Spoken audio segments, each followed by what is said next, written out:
ஒரு ஊர்ல பழனிங்கிற ஒரு கஞ்சமான கணவனும் அவருக்கு கோமதிங்கிற ஒரு மனைவியும் மாரிங்கிற ஒரு பையனும் இருந்தாங்க. கோமதி, இந்த வருஷம் தீபாவளிக்கு நம்ம பையன் மாரிக்கு நம்ம பட்ஜெட்டுக்குள்ளேயே நிறைய பட்டாசுகள் எல்லாம் வாங்கியிருக்கேன். போன வருஷம் பக்கத்து வீட்டுக்கார சுப்புவோட மகன் போட்ட வெடியில நம்ம நிம்மதியே போச்சு. ஆனால் நம்ம இந்த வருஷம் நம்ம பட்ஜெட்டுக்குள்ளேயே பட்டாசுகள் எல்லாம் வெடிச்சு சந்தோஷமா இருக்கோம். சரியா? ஐயோ கஞ்ச பிசனாடி மனுஷா, உனக்கு பட்டாசு நிறைய அவங்க மனசு இல்லைன்னு சொல்லியா அதை விட்டுட்டு பக்கத்து வீட்டுக்காரனெல்லாம் இழுக்கிற? ஊர்ல எல்லாரையும் பாரு எவ்வளோ கோலாகலமா தீபாவளி கொண்டாடுறாங்கன்னு.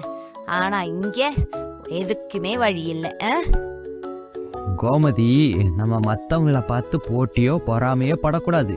நீ விடிய காலையில் 4 மணிக்கு எந்திரிச்சு குளிச்சு சாமி கும்பிட்டு ஸ்வீட்டு காரமெல்லாம் செஞ்சு தீபாவளியை மகிழ்ச்சியாக கொண்டாடினா தானே நல்லா இருக்கும். இந்த மனுஷன் கூட இத்தனை வருஷம் குடும்பம் நடத்தி ஒரு தீபாவளி பண்டிகை கொண்டாடுறக்குள்ள ஊருக்கே விடிஞ்சிரும் போல இருக்கு. என்ன பண்றது, எல்லாம் என் தலையெழுத்து. ஆமா, நம்ம பையன் மாறி எங்க கோமதி? நாளைக்கு காலையில சீக்கிரம் எந்திரிச்சு குளிச்சு சாமி எல்லாம் கும்பிட்டு சந்தோஷமா பட்டாசு வெடிக்க சொல்லு கோமதி. அடுத்த நாள் தீபாவளி பக்கத்து வீட்டுக்காரர் சுப்பு மிக பிரம்மாண்டமா கொண்டாடுறாரு. என்ன பழனி, நீ தீபாவளி எல்லாம் கொண்டாடலையா? நம்மளை பாரு, இந்த ஊர் முழுக்க நம்ம வெடி சத்தம் தான் கேட்டுட்டு இருக்கு. யோ சுப்பு, தீபாவளி தானே கொண்டாடிட்டு இருக்க? என்ன 3ஆம் உலக போற நடத்திட்டு இருக்க? எதுக்கியா இவ்வளோ சத்தம்? ஏயா இப்படி அலும்பு பண்ற? என்ன பழனி பேசுறீங்க? தீபாவளினா சத்தமாக தான் கொண்டாடணும். நீங்கள் அப்படி கொண்டாடலீங்கன்னா ஊரில் இருக்க யாரும் அப்படி கொண்டாடக்கூடாதோ? அப்பா, எனக்கும் இந்த சுப்பு மாமா வீட்டில் வெடிக்கிற மாதிரி பெரிய பெரிய வெடியாக வேணும்ப்பா. எனக்கு இந்த கம்பி மத்தாப்பு புஷ்பானம் எல்லாம் வேணாப்பா. அட போடா மக்கு, அவன் இன்னைக்கு ரொம்ப ஓவரா பண்ணுறான். புளியை பார்த்து பூனை சூடு போட்ட கதையா நம்ம பண்ணக்கூடாது. நம்ம வீட்டுக்குன்னு ஒரு பண்பாடு, பாசம், பக்தி எல்லாம் இருக்குது. இன்னைக்கு நம்ம வீட்டில் என்ன வெடி இருக்கோ அதை வச்சு வெடிச்சு சந்தோஷமாயிரு. ஓகேவா? அப்பா, அதெல்லாம் முடியாது. எனக்கும் பெரிய பெரிய வெடி தான் வேணும். இந்த பாரு கண்ணா, ரொம்ப அடம் பிடிக்க கூடாது. அப்பாவுக்கு கோபம் வந்துடும், சொல்லிட்டேன். ஏங்க, அதுதான் நம்ம பையன் ஆசைப்பட்டு கேட்குறாருல, வாங்கி கொடுத்தாதான் என்ன? இதுல கூடவா கஞ்சத்தனம் பார்ப்பீங்க? நம்ம பையனை விடவா பணம் முக்கியமா போச்சு உங்களுக்கு? ஐயோ, கோமதி வேற புரியாமலே பேசிக்கிட்டு இருக்கே. சரி, வாங்கிட்டே வர்றேன். தன்னோட மனைவியும் மகனும் சொன்னதுனால பழனி சோகமா பட்டாசு வாங்கறதுக்காக கடைக்கு போயிட்டு இருக்காரு. ஒரு வழியா பட்டாசு கடை கிட்ட வந்துட்டோம். இந்த பட்டாசுகள் எல்லாம் பார்த்தா விலை ரொம்ப ஜாஸ்தியா இருக்கும் போல இருக்கே. ஐயா, என் மானமே போச்சு. என் பக்கத்து வீட்டுக்கார என்னை கிண்டல் பண்ணிட்டா. அவன் வச்ச பட்டாசை விட அதிக சத்தம் போடுற பட்டாசா எனக்கு வேணும். அப்படி என்ன பட்டாசு உங்க கடையில இருக்கு? சத்தமான வெடியா? அப்படின்னா ஆட்டம் பாம்பு, ராக்கெட் எல்லாம் இருக்கு. பத்த வச்சா ஊரே அதிரும். நீங்க தைரியமா வாங்கிட்டு போலாம். விலை எவ்வளோங்க ஐயா? 1000 ரூபாய்ங்கய்யா. என்னது 1000 ரூபாயா? ஐயா, என்னையா இவ்வளோ விலை சொல்றீங்க? ஒரு 100-200 ரூபாய்க்கு ஏதாவது நல்ல வெடியா இருக்காங்க ஐயா? அப்படி இருந்தா கொஞ்சம் சொல்லுங்க ஐயா. போங்க சார், சத்தம் மட்டும் அதிகமா வேணும்னு கேக்குறீங்க, காசு மட்டும் கம்மியில வேணும்னு கேக்குறீங்களே. நீங்க எதுக்கு தீபாவளி கொண்டாடுறீங்க? அமைதியா வீட்டில் இருக்க வேண்டியதானே. இந்த கடையில் இருக்க பட்டாசு எவ்வளோ லட்சத்துக்கு நாங்கள் வாங்கியிருக்கோன்னு தெரியுமா? நீங்க பாட்ட அசால்ட்டா கம்மியில வேணும்னு கேக்குறீங்களே. கோச்சுக்காதீங்க ஐயா, ஏதாவது கொஞ்சமாவது கம்மி பண்ணுங்க. என் நிலைமை அப்படி. என் வீட்டில் இருக்கவங்க பக்கத்து வீட்டுக்காரனை பார்த்து அவனை மாதிரியே நம்மளும் தீபாவளியை பிரம்மாண்டமாக கொண்டாடணும்னு சொல்லி ஒத்த காலில் நிற்கிறாங்க. எனக்கும் நிம்மதியை தர மாட்டேங்கிறாங்க. ஏதாவது பார்த்து போடுங்க ஐயா. சரி சரி, பார்க்க வேற பெரிய மனுஷமா இருக்கீங்க, இவ்வளோ தூரம் சொல்றீங்க. உங்களுக்காக நான் கம்மி பண்றேன். இன்னொரு 100 ரூபாய் கம்மி பண்றேன். அதுக்கு மேல கம்மி பண்ண முடியாது. அதுக்கு மேல கம்மி பண்ணா எங்களுக்கு தான் நஷ்டம். இதை நீங்க புரிஞ்சுக்குவீங்கன்னு நம்புறேன். ரொம்ப நன்றிங்க ஐயா. என் நிலைமையை புரிஞ்சுக்கிட்டு விலையை கம்மி பண்ணதுக்கு ரொம்ப நன்றி. இதை நான் என்னைக்கும் மறக்கவே மாட்டேங்க ஐயா.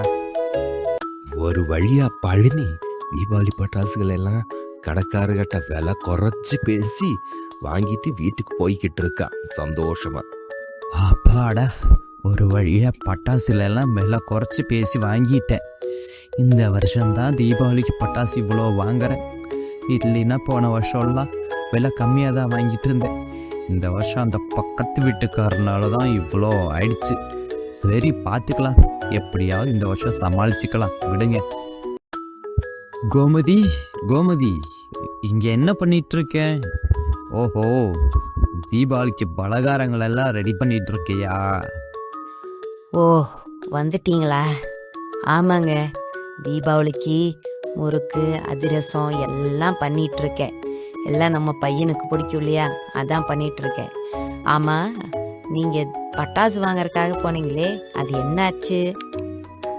எல்லா பட்டாசையும் வாங்கியாச்சு கோமதி. என்ன, விலை தான் கொஞ்சம் ஜாஸ்தி. அதையே நான் கடைக்காரங்கிட்ட பேரம் பேசி கம்மி விலைக்கு வாங்கிட்டு வந்திருக்கேன். இந்த வருஷம் எப்படித்தான் நாம் சமாளிக்க போறேன்னே தெரியல கோமதி. விடுங்க, எல்லாம் நம்ம பையன் தீபாவளியை சந்தோஷமா கொண்டாடணுங்கிறக்காக தானே நம்ம பண்றோம். இந்த ஒரு வருஷம் தானே, எப்படியாவது நம்ம சமாளிச்சுக்கலாம், பார்த்துக்கலாம், விடுங்க. ஆமா, நம்ம பையன் இங்க கோமதி, ஆளைய காணல. அவன் பக்கத்து வீட்டுல போய் விளையாடுறதுக்காக போயிருக்காங்க அந்த பசங்க கூட. நீங்க இந்த பலகாரத்தை எல்லாம் எடுத்து சாப்பிடுங்க, நான் போய் அவனை கூட்டிட்டு வர்றேன். சரிங்களா? தம்பி, எங்கப்பா போயிட்ட? அம்மா நீ வெளியே விளையாட போயிருக்கேன்னு சொன்னாங்க. நான் வர்ற வரைக்கும் நம்ம வீட்டில் இருக்க சின்ன சின்ன பட்டாசுகளையாவது வெடிச்சு சந்தோஷமா இருக்கலாம்ல, ஏன்ப்பா? அது ஒன்றும் இல்லைப்பா, சும்மா தான் விளையாட போயிருந்தேன். ஆமாம், நீங்கள் பட்டாசு வாங்குறதுக்காக போயிட்டு இருந்தீங்களே, அது என்னாச்சு? எல்லா பட்டாசையும் வாங்கிட்டீங்கல்ல, என்னை ஏமாத்திட மாட்டீங்களேப்பா? இல்லடா தாங்கம், உள்ள போய் ஏமாத்துவானா? நீ சொன்ன மாதிரி, நீ ஆசைப்பட்ட மாதிரி எல்லா பட்டாசையும் வாங்கிட்டேன். அந்த பெட்ரூமில் தான் இருக்கு. முதல்ல நீ உட்காந்து பலகாரத்தை எல்லாம் சாப்பிடு, அப்புறம் போய் பட்டாசு எடுத்து வெளியே போய் சந்தோஷமா வெடிச்சு சந்தோஷமா இரு, சரியா? ஆமாண்டா தங்கம், அப்பா எல்லா பட்டாசையும் வாங்கிட்டு வந்திருக்காரு. நீ முதல்ல உட்காரு, நான் போய் பலகாரத்தை எடுத்துட்டு வரேன். அதை முதல்ல சாப்பிட்டு நீ பட்டாசு எடுத்துட்டு போய் வெளியே வெடிச்சு சந்தோஷமா இரு, சரியா? இப்படியே எல்லாரும் பேசிட்டு பலகாரத்தை சாப்பிட்டு இருக்காங்க. குழந்தை மாதிரியோ அந்த பலகாரத்தை சாப்பிடும்போது பட்டாசு வெடிக்கிற ஆர்வத்திலேயே சாப்பிட்டுக்கிட்டு இருக்க. பழனி அவன் குடும்பமும் வெளியே பட்டாசு வெடிக்கலான்னு வர்றாங்க. அப்படியே சுப்புவை கண்டிப்பா வம்புக்கு இழுக்கணும்னு நினைக்கிறாங்க. என்ன பழனி, காலையிலேருந்து ஆளையா காணோம்? பட்டாசு வெடிக்க முடியலங்கிறக்காக ஊரை விட்டு ஓடிட்டீங்கன்னு நினச்சேன். இருக்கீங்களா? சரி சரி, வாங்க வாங்க. யோ சுப்பு, கிண்டல் பண்ணாத. என்னமோ உங்ககிட்ட தான் பெரிய பெரிய வெடி இருக்கிற மாதிரி பேசிட்டு இருந்தேன். நான் காலையிலே சந்தைக்கு போய் பெரிய பெரிய வெடியா என் மகன் ஆசைப்பட்ட மாதிரி வாங்கிட்டு வந்திருக்கேன். உன் வீட்டில் வேற யாரா இருந்தா வர சொல்லு, நான் வெடி வைக்க போறேன். பார்த்து சந்தோஷமா இருக்கட்டும், சரியா? இன்னும் என்னடா மகனை வேடிக்கை பார்த்துட்டு இருக்க? போய் அந்த வெடியெல்லாம் எடுத்து பத்த வைடா, எல்லாரும் பார்க்கட்டும். என்னப்பா, ஒரு சில வெடியெல்லாம் வெடிக்குது, ஒரு சில வெடியெல்லாம் வெடிக்க மாட்டேங்குது, புஸ்ஸுல போகுதேப்பா. அதுதான்டா மகனே, எனக்கும் புரியல. என் காசெல்லாம் இப்படி கரியா போகுதே, ஐயையோ.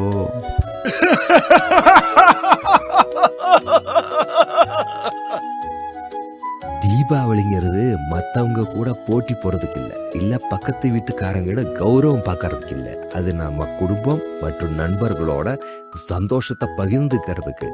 இதை புரிஞ்சுக்கிட்டா வாழ்க்கையில நிம்மதியா இருக்கலாம்.